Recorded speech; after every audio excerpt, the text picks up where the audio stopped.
Ideas shape the world. They give meaning, direction, and possibility.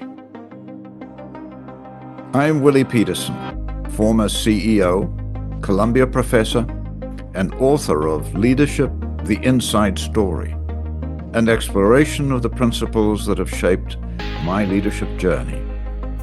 Some ideas last for centuries. Others emerge and redefine how we lead. This is Ideas That Matter. I've drawn the conclusion that effective leaders show a good combination between competence and character.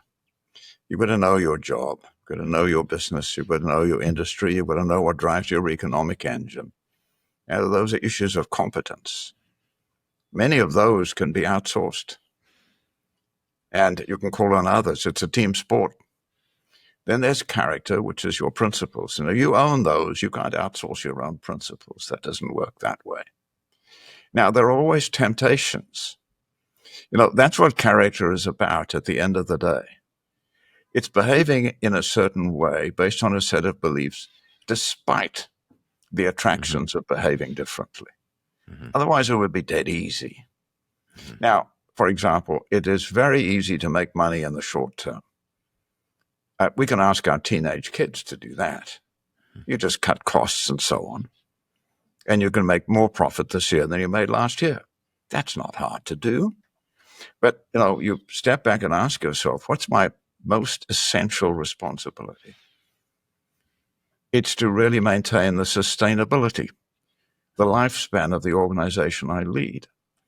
So there have to be long-term results, and sometimes that means short-term sacrifices. Short-term sacrifices are risky things to do, because what you're saying, well, we have to take some short-term pain here in the interest of longer-term gain. You've got shareholders, you've got analysts at your throat saying, this is not good enough. Where's the gravy? And so there are all kinds of temptations in the way to be more transactional.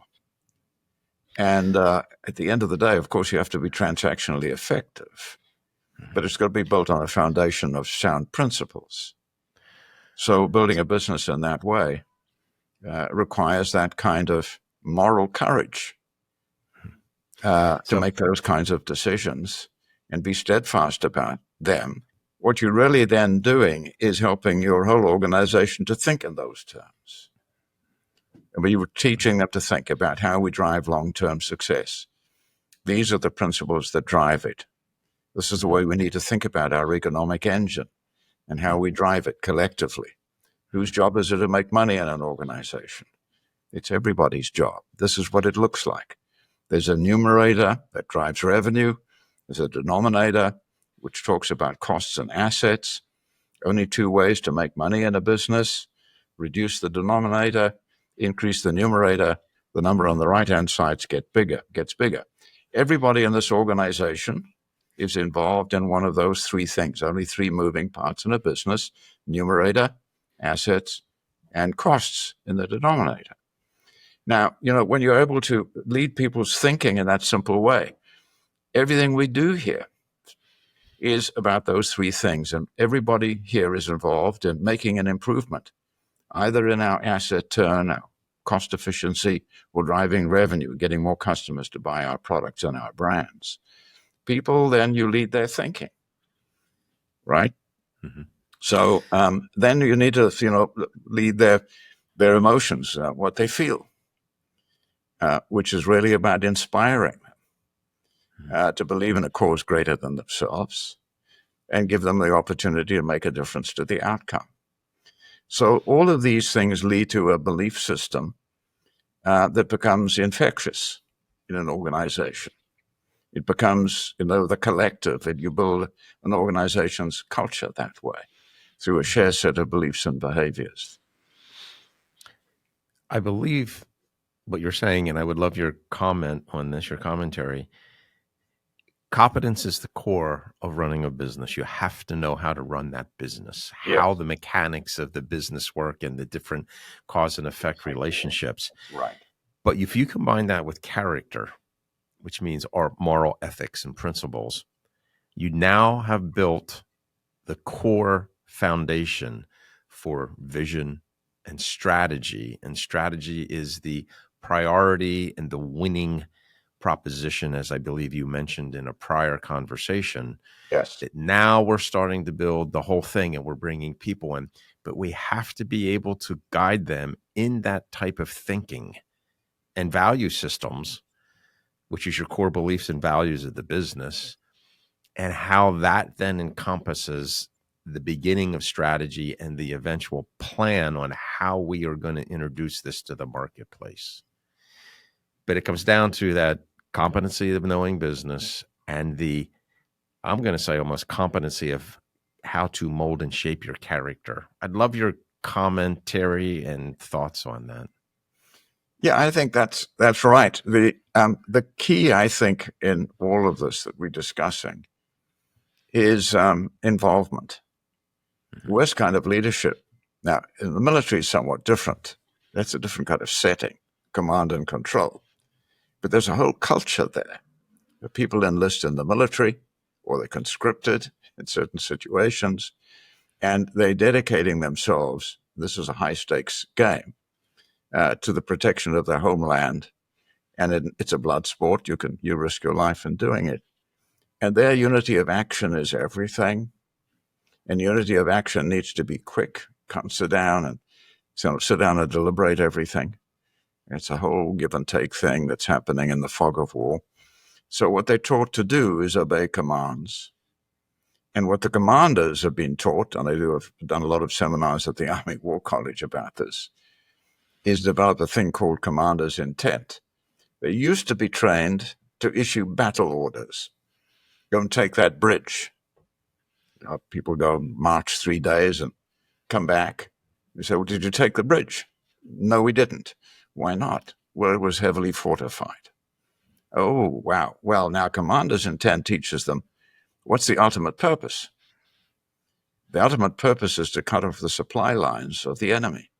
That's why you need to take that bridge.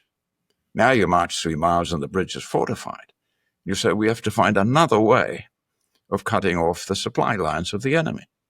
So you walk along the river until you find a shallow portion and cross it that way, and you cut off the supply lines and the road beyond the bridge. So, that's the kind of difference that you're taught in the Army, to give people a purpose, a kind of a sense of involvement and why we're doing this. And again, I quote a philosopher. People will do almost any what if you give them a good why. Mm-hmm.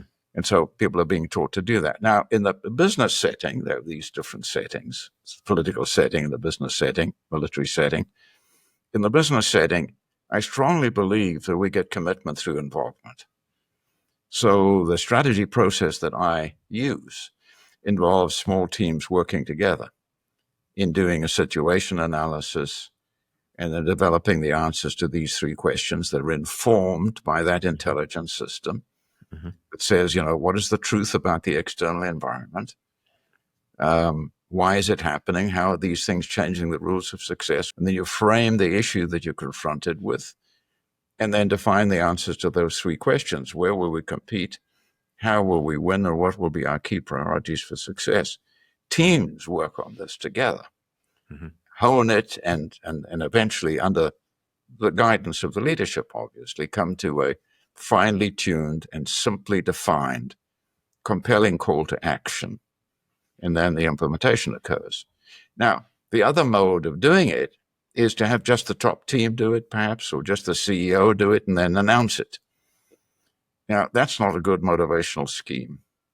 Involvement really gets you there it's slower, but it gets you there in a much more powerful way.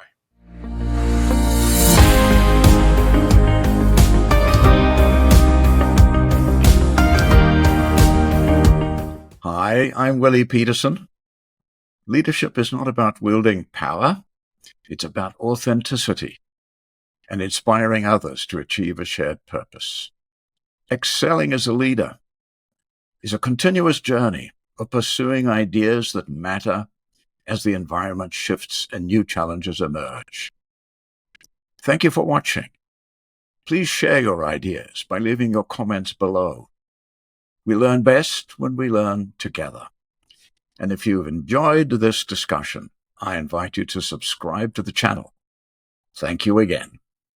Quick break from the conversation, because this might be the most important invitation you get all year. Are you leading people through change right now? Rolling out strategy? Launching new tech?